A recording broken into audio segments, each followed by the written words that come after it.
explorer. Je suis très contente de cette déclaration aujourd'hui. Je remercie vraiment tous ceux qui ont travaillé pour qu'on arrive à aujourd'hui, à cette déclaration du président de la République française. Mais je crois qu'on doit aller beaucoup plus vite qu'on ne le pense. Ce n'est pas la double dette et après, c'est aujourd'hui. Et aujourd'hui, je peux vous dire que j'ai fait un travail sur la comparaison, comment la France traite la République dominicaine qui est à côté, sur la même île. Il y a actuellement 140 entreprises françaises en République dominicaine. En Haïti, il y en a 3. Et ce n'est pas la question de l'insécurité d'aujourd'hui qui a fait ça. C'est depuis 2000. Et depuis 2000, il y a 2 lignes de métro qui ont été construites en République dominicaine. Il y a Vinci est en train de construire 6 aéroports internationaux sur les 9 aéroports internationaux de la République dominicaine. La France importe 65 millions de produits de pêche de la République dominicaine et rien d'Haïti. Donc on a la même mer. Donc sans doute la République dominicaine est en train de pêcher dans nos mers pour envoyer vendre en France. La France importe 19 millions d'euros de produits haïtiens. Ce n'est que l'huile de santé essentielle qui vient de ma ville natale. Parce que c'est une huile de vétiver, dont on n'a pas trouvé encore les moyens d'avoir justement des produits synthétiques. On n'a pas encore trouvé. Donc du coup, je vais être courte pour vous dire qu'on a des solutions parce qu'on a besoin d'aéroports. Il y a un aéroport international qui doit être construit au CAI. Les entreprises françaises sont établies. Il y a 75 entreprises françaises, Alstom et Vinci. Ils sont déjà en République dominicaine, à quelques kilomètres de la frontière. Donc aujourd'hui, le Sud est tranquille, on peut travailler. Aujourd'hui, on peut construire cet aéroport international avec notre argent qui est en France et payer directement les entreprises françaises. Donc les entreprises françaises peuvent vous faire crédit, pour faire crédit à la France, parce qu'on arrivera à faire de la double dette une double solution. Premièrement, nos corrompus haïtiens n'auront pas assez d'argent parce que le travail sera fait à la manière de la route de l'amitié qui a été construite dans les années 70 par l'ambassadeur Dorin était là à porter ce projet. Et cette route pour Jacmel existe encore et elle a été faite et réalisée. Il n'y a pas eu de corruption. Donc il faut que des entreprises françaises présentes dans la République dominicaine aient les contrats pour faire. Il y a une grosse base éolienne pour produire l'électricité au sud-ouest de la République dominicaine. Donc on a tout ça. J'ai toute la liste de ce qui se fait en République dominicaine sur la même île avec des entreprises françaises. Eh bien, on va travailler tout de suite la semaine prochaine. Merci.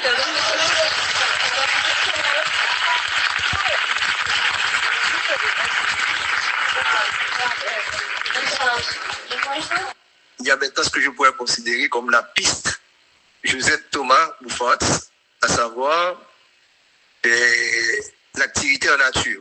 Au lieu de donner des fonds, il y a des firmes françaises qui sont tout près de nous là, du côté de la République dominicaine, qui construisent tout ce qu'il y a comme activité, aéroports, des routes. Et je sais bien que la France est très intéressée également dans les transports ferroviaires. Cette proposition également en nature, de permettre à des firmes françaises de profiter en quelque sorte. Parce qu'on a besoin de tout un réseau routier dans ce pays. On a besoin de tout ce qu'il y a comme infrastructure dans le domaine énergétique. Et je sais que la France est très avancée sur ce genre de choses. Comment vous verrez ce qu'on appelle ce win-win où la France pourrait avoir des firmes à réaliser tout cela et cet argent reviendrait encore à des actionnaires français dans leurs activités. Comment vous verrez tout ça également? Josette a parfaitement raison dans l'idée et on se rejoint là-dessus totalement sur le fait que c'est la coopération en fait qui va permettre d'amener des investissements. Moi j'y crois beaucoup. Je crois beaucoup dans le fait que c'est en trouvant un intérêt commun, ce que vous appelez le win-win, qu'on peut amener la France. La France, quel est l'intérêt de la France aujourd'hui à s'intéresser à Haïti? Je vous le redis, vous êtes à 900 km de chez nous et vous êtes un pays de la francophonie. En effet, des entreprises sont positionnées déjà à Saint-Domingue et on part du principe que bon, les circuits de financement public haïtiens peuvent être améliorés. Bon, eh bien, quelle est la synthèse de tout ça? À ce moment-là, la France finance directement ces entreprises pour qu'elles puissent réaliser des chantiers sous la maîtrise d'ouvrage de la France, avec la demande d'Haïti, en tout cas avec une décision sur décision commune. Ça peut être le cas aussi de l'Espagne, des États-Unis, du Canada. Il faut inventer un modèle ad hoc, je crois aussi pour Haïti, parce que le modèle ONG n'a pas fonctionné, en tout cas n'a pas tenu ses promesses et complètement atteint ses objectifs. Le modèle communauté internationale n'a pas tenu forcément non plus ses promesses, et le modèle étatique, bon, il est peut-être discutable. Bon, il faut inventer quelque chose d'autre et en tirant les leçons du passé. Et à mon niveau, très modestement, c'est ce que j'essaye de faire, parce que il y a aussi une réalité, c'est que peu de gens au sein des institutions. Alors oui, le département des Caraïbes du ministère des Affaires étrangères, l'ambassade de France en Haïti est absolument impliquée avec une... Ça, je n'ai aucun doute là-dessus, mais en tout cas politiquement, Haïti n'est pas tout à fait, n'a peut-être pas la place qu'elle mérite. En tout cas, Micheline Jacques, en tant que présidente de la délégation, par 2 fois interpellé le gouvernement en avril et encore mercredi dernier, pour lui rappeler que dès lors qu'on se soucie de la violence, et qui est une vraie préoccupation en Guadeloupe et en Martinique, on ne peut pas laisser se créer un hub de la drogue et des armes à 900 km des frontières françaises. Et ça, c'est une réalité aussi. Donc voilà. Donc pour répondre clairement, je suis pas une adepte des idées pour se faire plaisir, peut-être parce que j'interviens à un niveau, en étant collaboratrice d'un sénateur, enfin d'une sénatrice, à un niveau qui est très opérationnel. Donc j'essaye de regarder ce qui est faisable, quoi. Voilà. Et la sénatrice que vous servez, c'est de quelle commission qu'elle fonctionne? Alors, elle est membre de la Commission des affaires économiques et elle préside la délégation sénatoriale aux Outre-mer. D'ailleurs, j'ai eu l'occasion de dire, je saisis l'occasion quand je peux le dire, les Outre-mer français ont des préoccupations qui sont des problématiques, encore une fois, à des niveaux d'intensité très différents, mais qui sont communes à Haïti. La problématique foncière, parce que la création des cadastres a mis du temps aussi dans nos Outre-mer. Je crois que c'est une problématique que vous avez. Celle des normes adaptées, celle de la coopération, du logement social, je pense que ça viendra aussi, des problématiques agricoles. Enfin voilà, nous avons beaucoup de choses en commun et qui peuvent être pour Haïti des pistes de réflexion. Aujourd'hui, les Outre-mer français de la Caraïbe vont pouvoir davantage adapter leur mode de construction. Peut-être qu'il y a des échanges compte tenu des enjeux de sismicité et des risques, de l'exposition aux cyclones que vous avez. Peut-être qu'il y a là aussi, je pense, des échanges. Il y a des entreprises en Guadeloupe qui pourraient venir travailler chez vous, mais évidemment, tout ça suppose que l'exigence de sécurité préalable ait été résolue. Je crois qu'il y a aussi des choses que la France peut faire en matière agricole aussi. Peut apporter, ça c'est concret, ça c'est ce sont des apports en nature, mais il y a une exigence de sécurité préalable. Je suis très contente de cette déclaration aujourd'hui.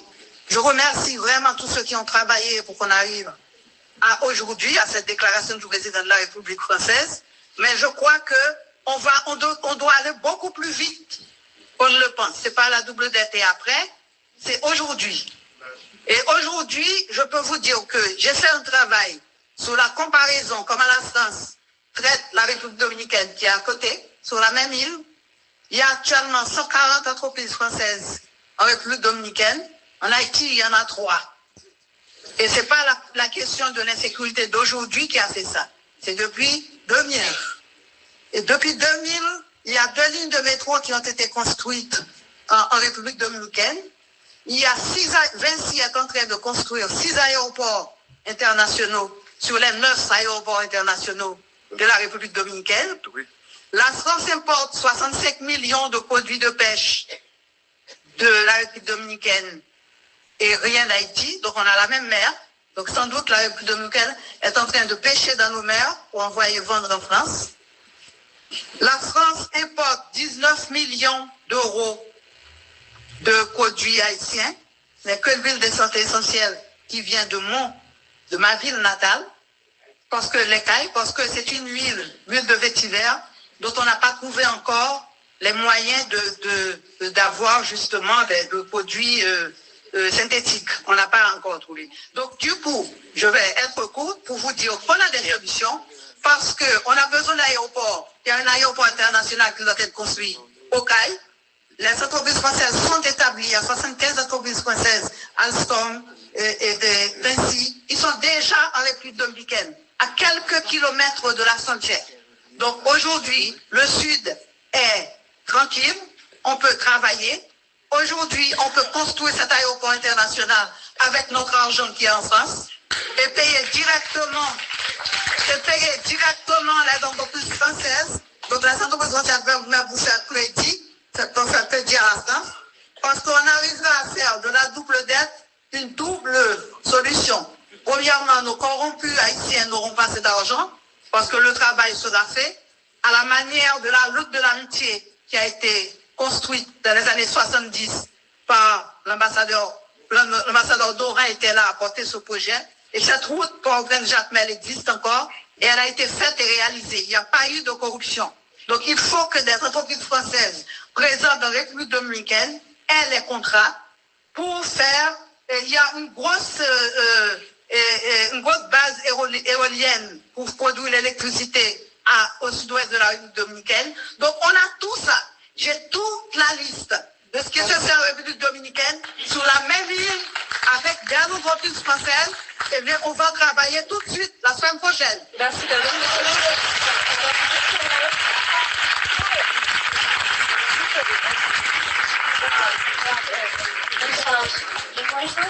Il y a maintenant ce que je pourrais considérer comme la piste Josette Thomas Bouffant, à savoir l'activité en nature. Au lieu de donner des fonds, il y a des firmes françaises qui sont tout près de nous là, du côté de la République dominicaine, qui construisent tout ce qu'il y a comme activité, aéroports, des routes. Et je sais bien que la France est très intéressée également dans les transports ferroviaires. Cette proposition également en nature, de permettre à des firmes françaises de profiter en quelque sorte. Parce qu'on a besoin de tout un réseau routier dans ce pays. On a besoin de tout ce qu'il y a comme infrastructure dans le domaine énergétique. Et je sais que la France est très avancée sur ce genre de choses. Comment vous verrez ce qu'on appelle ce win-win, où la France pourrait avoir des firmes à réaliser tout cela et cet argent reviendrait encore à des actionnaires français dans leurs activités. Comment vous verrez tout ça également? Josette a parfaitement raison dans l'idée, et on se rejoint là-dessus totalement, sur le fait que c'est la coopération en fait qui va permettre d'amener des investissements. Moi, j'y crois beaucoup. Je crois beaucoup dans le fait que c'est en trouvant un intérêt commun, ce que vous appelez le win-win, qu'on peut amener la France. La France, quel est l'intérêt de la France aujourd'hui à s'intéresser à Haïti? Je vous le redis, vous êtes à 900 km de chez nous et vous êtes un pays de la francophonie. En effet, des entreprises sont positionnées déjà à Saint-Domingue et on part du principe que bon, les circuits de financement public haïtiens peuvent être améliorés. Bon, eh bien, quelle est la synthèse de tout ça? À ce moment-là, la France finance directement ces entreprises pour qu'elles puissent réaliser des chantiers sous la maîtrise d'ouvrage de la France, avec la demande d'Haïti, en tout cas avec une décision sur décision commune. Ça peut être le cas aussi de l'Espagne, des États-Unis, du Canada. Il faut inventer un modèle ad hoc, je crois aussi pour Haïti, parce que le modèle ONG n'a pas fonctionné, en tout cas n'a pas tenu ses promesses et complètement atteint ses objectifs. Le modèle communauté internationale n'a pas tenu forcément non plus ses promesses, et le modèle étatique, bon, il est peut-être discutable. Bon, il faut inventer quelque chose d'autre et en tirant les leçons du passé. Et à mon niveau, très modestement, c'est ce que j'essaye de faire, parce que il y a aussi une réalité, c'est que peu de gens au sein des institutions. Alors oui, le département des Caraïbes du ministère des Affaires étrangères, l'ambassade de France en Haïti est absolument impliquée avec une... Ça, je n'ai aucun doute là-dessus, mais en tout cas politiquement, Haïti n'est pas tout à fait, n'a peut-être pas la place qu'elle mérite. En tout cas, Micheline Jacques, en tant que présidente de la délégation, par 2 fois interpellé le gouvernement en avril et encore mercredi dernier, pour lui rappeler que dès lors qu'on se soucie de la violence, et qui est une vraie préoccupation en Guadeloupe et en Martinique, on ne peut pas laisser se créer un hub de la drogue et des armes à 900 km des frontières françaises. Et ça, c'est une réalité aussi. Donc voilà. Donc pour répondre clairement, je suis pas une adepte des idées pour se faire plaisir, peut-être parce que j'interviens à un niveau, en étant collaboratrice d'un sénateur, enfin d'une sénatrice, à un niveau qui est très opérationnel. Donc j'essaye de regarder ce qui est faisable, quoi. Voilà. Et la sénatrice que vous servez, c'est de quelle commission qu'elle fonctionne? Alors, elle est membre de la Commission des affaires économiques et elle préside la délégation sénatoriale aux Outre-mer. D'ailleurs, j'ai eu l'occasion de dire, je saisis l'occasion quand je peux le dire, les Outre-mer français ont des préoccupations qui sont des problématiques, encore une fois, à des niveaux d'intensité très différents, mais qui sont communes à Haïti. La problématique foncière, parce que la création des cadastres a mis du temps aussi dans nos Outre-mer. Je crois que c'est une problématique que vous avez. Celle des normes adaptées, celle de la coopération, du logement social. Je pense que ça viendra aussi. Des problématiques agricoles. Enfin voilà, nous avons beaucoup de choses en commun et qui peuvent être pour Haïti des pistes de réflexion. Aujourd'hui, les Outre-mer français de la Caraïbe vont pouvoir davantage adapter leur mode de construction. Peut-être qu'il y a des échanges compte tenu des enjeux de sismicité et des risques, de l'exposition aux cyclones que vous avez. Peut-être qu'il y a là aussi, je pense, des échanges. Il y a des entreprises en Guadeloupe qui pourraient venir travailler chez vous, mais évidemment, tout ça suppose que l'exigence de sécurité préalable ait été résolue. Je crois qu'il y a aussi des choses que la France peut faire en matière agricole aussi. Peut apporter, ça c'est concret, ça c'est ce sont des apports en nature, mais il y a une exigence de sécurité préalable.